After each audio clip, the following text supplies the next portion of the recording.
അമ്മയുമായുള്ള north Indian യാത്രയുടെ ഭാഗമായി ഹൈദരാബാദിൽ നിന്നും നാഗ്പൂരിലേക്കുള്ള യാത്രയിലാണ് ഞാൻ.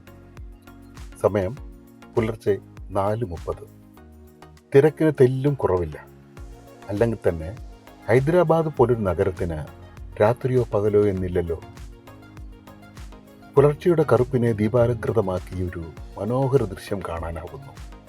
കൂടെ ഒരു വിളക്കിൻ്റെയോ ദീപനാളത്തെയോ തോന്നിപ്പിക്കുന്ന ദൃശ്യവും. പുലർച്ചെയായതിനാൽ ഏതാണ് ആ ബിൽഡിംഗ് എന്ന് മനസ്സിലായില്ല. ഇപ്പോൾ പ്രശസ്തമായ ഹുസൈൻ സാഗർ തടാകത്തിനരികിലൂടെയാണ് യാത്ര. വെളിച്ചം കുറവായതിനാൽ ദൃശ്യം വ്യക്തമല്ല.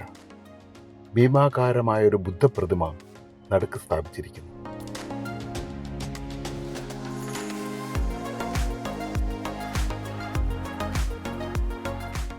ഈ റോഡ് പക്ഷേ എപ്പോഴും ആളുകൾ പറയും ശ്രദ്ധിക്കണമെന്ന് പറയുന്ന റൂട്ടാണ് ഈ റൂട്ട്. എന്താണെന്ന് വെച്ചാൽ ഏറ്റവും അധികം ലോറികളുള്ള റൂട്ടാണ് ഹൈദരാബാദ് നാഗ്പൂർ റൂട്ട്. പിന്നെ അത് തന്നെയല്ല, ഇവിടെ നിറയെ പശുക്കൾ പെട്ടെന്ന് എടുത്ത് ചാടുക, ആളുകള് ഓപ്പോസിറ്റ് വണ്ടി വരിക. നേരത്തെ ബൈക്കുകാരൻ വന്നിട്ടില്ല, അങ്ങനെ ഓപ്പോസിറ്റ് വണ്ടി വരിക, ആളുകൾ പെട്ടെന്ന് വട്ടം ചാടുക, ട്രാക്ടറുകള്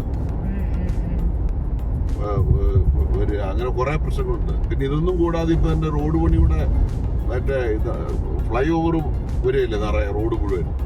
അപ്പൊ അതിന്റെ പണി ഇവിടെ നടക്കുന്നതുകൊണ്ട് വളരെ ശ്രദ്ധിക്കേണ്ട ഒരു റൂട്ടാണ്. നേരം പുലർന്നു തുടങ്ങിയിരിക്കുന്നു. NH-44 എൻ്റെ യാത്ര.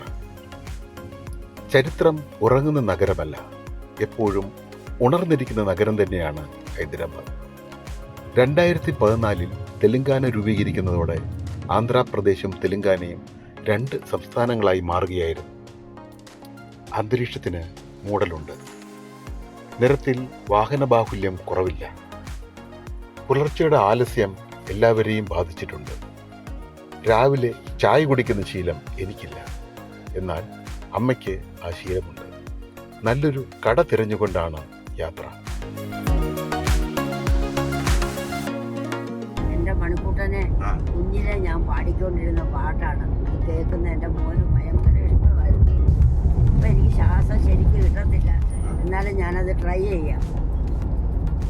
പാട്ടു പാടി ഉറക്കാം ഞാൻ താമരപ്പൂ വൈതലേ.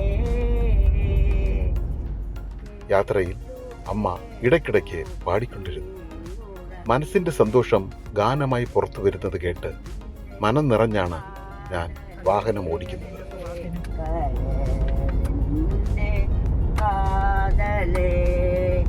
പാട്ടു പാടി ഉറക്കാം ഞാൻ താമരപ്പൂ വൈതലേ.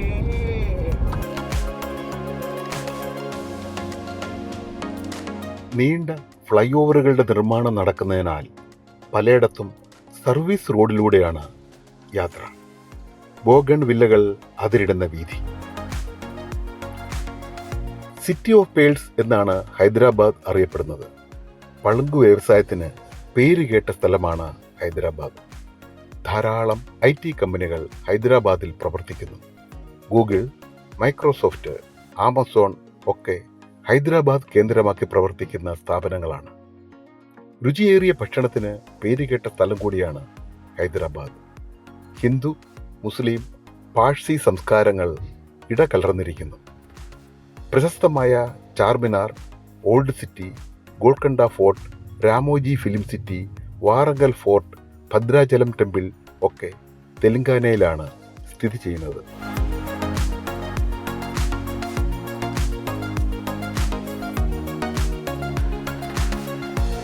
മൂടിക്കെട്ടിയ അന്തരീക്ഷം. യാത്ര തുടങ്ങിയത് മുതൽ വീർപ്പിച്ചു കിട്ടിയ മുഖവുമായാണ് പ്രകൃതിയുടെ നിൽപ്പ്. കൊയ്ത്തു കഴിഞ്ഞ പാടങ്ങൾ, വരണ്ട കാലാവസ്ഥ. യാത്രയിൽ കാണുന്നതെന്തും പുതുമയാണ്. ഇന്ത്യയിലെ ഓരോ സംസ്ഥാനങ്ങളും വ്യത്യസ്തമാണ്. ഭാഷ, വസ്ത്രധാരണം, ഭക്ഷണം, കാലാവസ്ഥ തുടങ്ങി ഗന്ധം പോലും വ്യത്യസ്തം. നമ്മുടെ നാടിൻ്റെ ഗന്ധമല്ല മറ്റ് സംസ്ഥാനങ്ങൾക്കെന്ന് തോന്നിയിട്ടുണ്ട്. ഇത്രയും വൈവിധ്യമാർന്ന ഒരു രാജ്യം വേറെ ഉണ്ടാവുമോ? കെട്ടിടങ്ങളുടെ വലിയൊരു കൂട്ടം തന്നെ കാണാനാവുന്നു. അതൊരു വലിയ റെസിഡൻഷ്യൽ ഏരിയ ആവാം. ഹൈദരാബാദിൽ നിന്നും നാഗ്പൂരിലേക്കുള്ള യാത്രാമധ്യയാണ് ഞങ്ങൾ. റോഡരികിൽ മണൽ കൂട്ടിയിട്ടതുപോലെ തോന്നിയ സ്ഥലത്ത് എന്തെന്നറിയാനായി ഞാൻ കാർ നിർത്തി. നെല്ല് തന്നെ, നെല്ല്, ചെറിയ നെല്ല്. അത്ര അരിയാ കേട്ടോ. ചാക്കിനകത്ത് ഇങ്ങനെ കൂട്ടിയിട്ടിട്ടുണ്ട്. അമ്മ കാറിൽ നിന്നിറങ്ങാൻ ആദ്യം മടി കാണിച്ചു നിന്നെങ്കിലും പിന്നീട് എന്തെന്നറിയാനായി എത്തുകയായിരുന്നു.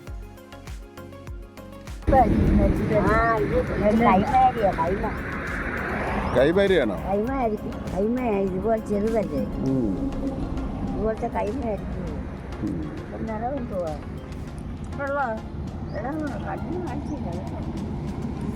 തീരെ ചെറിയ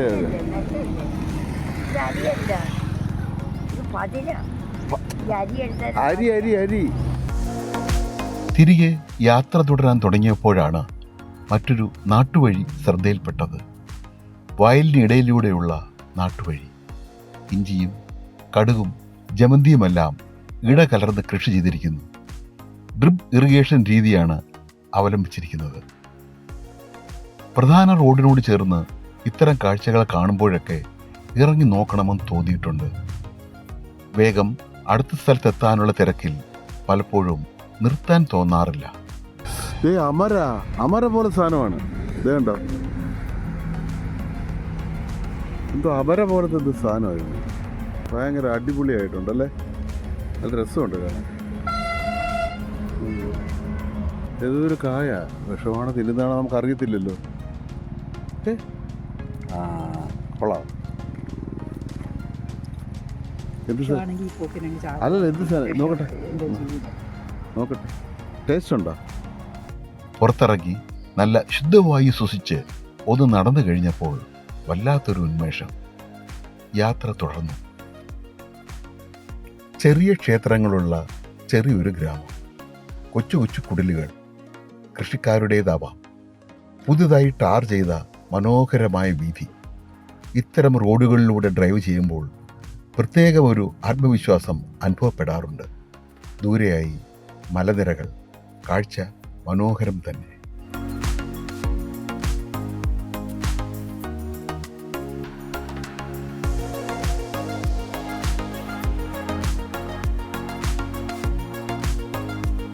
കുറേ നേരമായി 2 ലോറികൾ വഴിത്തടസ്സം സൃഷ്ടിച്ചുകൊണ്ട് മുന്നിലുണ്ട്.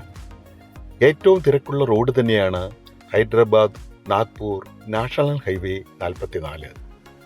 ഏതോ ഒരു ടൗൺഷിപ്പിലേക്ക് അടുക്കുന്നു. അടുത്തടുത്ത് വീടുകളും മറ്റും കാണാനാവുന്നുണ്ട്. നീണ്ടുകിടക്കുന്ന പാത, 2 വശത്തും കൃഷിയിടങ്ങൾ, ഇടയ്ക്കിടയ്ക്ക് വീടുകൾ.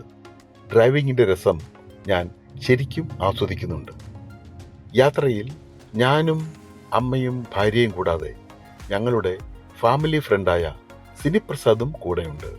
ധാരാളം സിനിമകളിലൂടെയും സീരിയലുകളിലൂടെയും സുപരിചിതയാണവർ. ഞാനും സിനിപ്രസാദും ചേർന്ന് ഒരു നാടകം ചെയ്യുന്നുണ്ട്, മല്ലിക. അതിൻ്റെ പ്രമോഷനും കൂടി ഇക്കൂട്ടത്തിൽ ചെയ്യുന്നുണ്ട്. പല സ്ഥലത്തും അവതരിപ്പിക്കണമെന്ന് ആവശ്യപ്പെട്ടിട്ടുണ്ട്. അവസരം കിട്ടിയാൽ അവതരിപ്പിക്കാനും തയ്യാറായിട്ടാണ് ഞങ്ങളുടെ യാത്ര. നാഗ്പൂർ അടുക്കാറായി. ഇനി 55 മിനിറ്റേയുള്ളൂ എന്ന് ഗൂഗിൾ പറയുന്നു. നാഗ്പൂരിലേക്ക് ഞാൻ ആദ്യമായാണ് എത്തുന്നത്. അതിൻ്റെതായ ഉത്കണ്ഠയും ആഹ്ലാദവും നന്നായുണ്ട്. നാഗ്പൂരിലെത്തിയിട്ടും മൂടൽ മാറിയിട്ടില്ല. യാത്ര തുടങ്ങിയതു മുതൽ ഇതേ കാലാവസ്ഥയായിരുന്നു. അങ്ങനെ നമ്മൾ നാഗ്പൂരിലേക്ക് അടുത്തുകൊണ്ടിരിക്കുന്നു. അതൊരു ബോൾ സവോള എന്താ വെച്ചേക്കുന്നത്? ഓറഞ്ച് കണ്ട, ഓറഞ്ചിന്റെ ആ ഒരു ഓറഞ്ചിന്റെ നാടാണ്. ഓറഞ്ച് സിറ്റി എന്നാണ് അറിയപ്പെടുന്നത്. ഗ്രീനറി ഉള്ള ചെടിയാണ്. മഹാരാഷ്ട്ര സംസ്ഥാനത്തെ ഒരു ജില്ലയാണ് നാഗ്പൂർ. മധ്യേഷ്യയിലെ ഏറ്റവും വലിയ പട്ടണം. ഭൂമിശാസ്ത്രപരമായി നാഗ്പൂർ ഇന്ത്യയുടെ മധ്യഭാഗത്തായിട്ടാണ് സ്ഥിതി ചെയ്യുന്നത്. വൃത്തിയുടെ കാര്യത്തിൽ നാഗ്പൂരിനെ ഗ്രീൻ സിറ്റി എന്നും വിശേഷിപ്പിക്കാറുണ്ട്. ഓറഞ്ചിന്റെ നഗരമാണ് നാഗ്പൂർ. നാഗ്പൂർ ഓറഞ്ച് പ്രശസ്തമാണ്. നാഗ്പൂരിന്റെ മെട്രോ പാതയാണ് മുന്നിൽ കാണുന്നത്. നല്ല മനോഹാരിത തോന്നുന്നുണ്ട്. വലതുവശത്തായി നീണ്ടുകിടക്കുന്നത് മെട്രോ ലൈനാണ്. താഴെ നഗരം, മുകളിൽ റോഡ്, അതിനു മുകളിൽ മെട്രോ. നാഗ്പൂർ സുന്ദരിയാണ്. ഞായറാഴ്ച ആയതുകൊണ്ടാണെന്ന് തോന്നുന്നു നഗരത്തിൽ തിരക്ക് കുറവാണ്.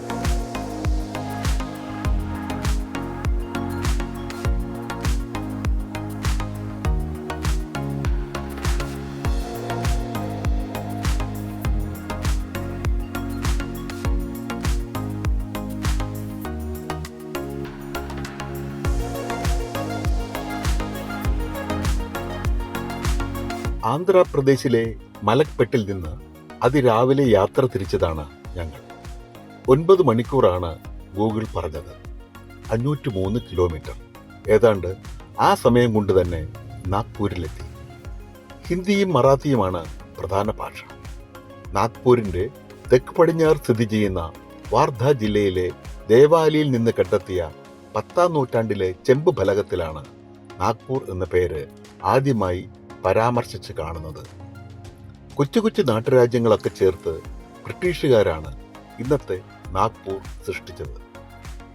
1950 മുതൽ മധ്യപ്രദേശ് സംസ്ഥാനത്തിന്റെ ഭാഗമായി നാഗ്പൂർ ജില്ല മാറുകയും നാഗ്പൂർ സംസ്ഥാനമാവുകയും ചെയ്തു. 1956 മുതൽ നാഗ്പൂർ ജില്ല ബോംബെ സംസ്ഥാനത്തിൽ ഉൾപ്പെടുത്തുകയും 1960 മെയ് 1 മുതൽ മഹാരാഷ്ട്ര സംസ്ഥാനത്തിന്റെ ഭാഗമാവുകയും ചെയ്തു.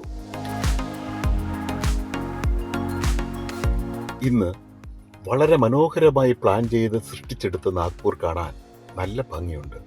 വൃത്തിയുള്ള വഴികൾ, പുതിയ പാലങ്ങൾ, പുഷ്പാലങ്കൃതമായ വീഥികൾ. നാഗ്പൂർ സുന്ദരിയായി കാണപ്പെടുന്നു. നാഗ്പൂർ വളരുകയാണ്.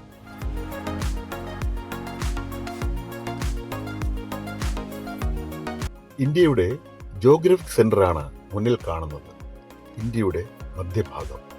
ഒരു സ്തൂപം സ്ഥാപിച്ചിരിക്കുന്നു. ഇത് 0 മൈൽ എന്നാണ് അറിയപ്പെടുന്നത്. നല്ല സുഖമുള്ള കാലാവസ്ഥ. നഗരം ഭംഗിയായി മോടി പിടിപ്പിച്ചിരിക്കുന്നതിനാൽ നല്ല രസമുണ്ട് കാണാൻ. നാഗ്പൂർ റെയിൽവേ സ്റ്റേഷൻ പരിസരത്തു കൂടിയാണ് യാത്ര. നാഗ്പൂർ ഓറഞ്ച് വാങ്ങാനുള്ള ശ്രമമാണ്. റെയിൽവേ സ്റ്റേഷൻ പരിസരത്ത് ഓറഞ്ച് ധാരാളം ലഭിക്കുമെന്ന് ഇവിടുത്തുകാർ പറഞ്ഞു.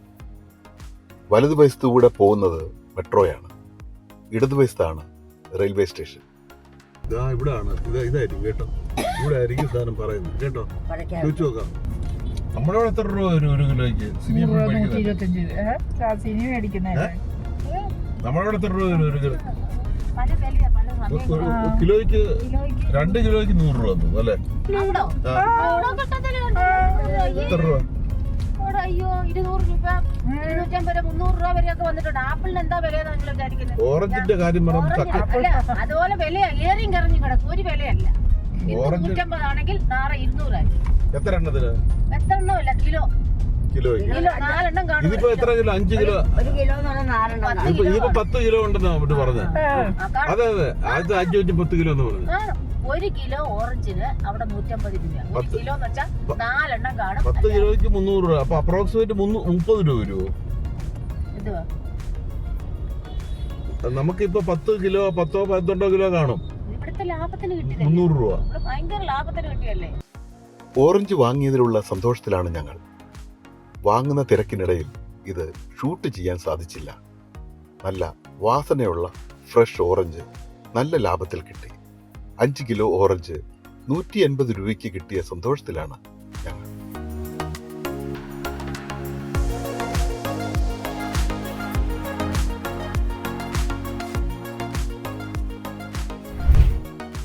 യാത്രയിൽ ചെറിയൊരു മാറ്റം വരുത്തേണ്ടി വന്നു.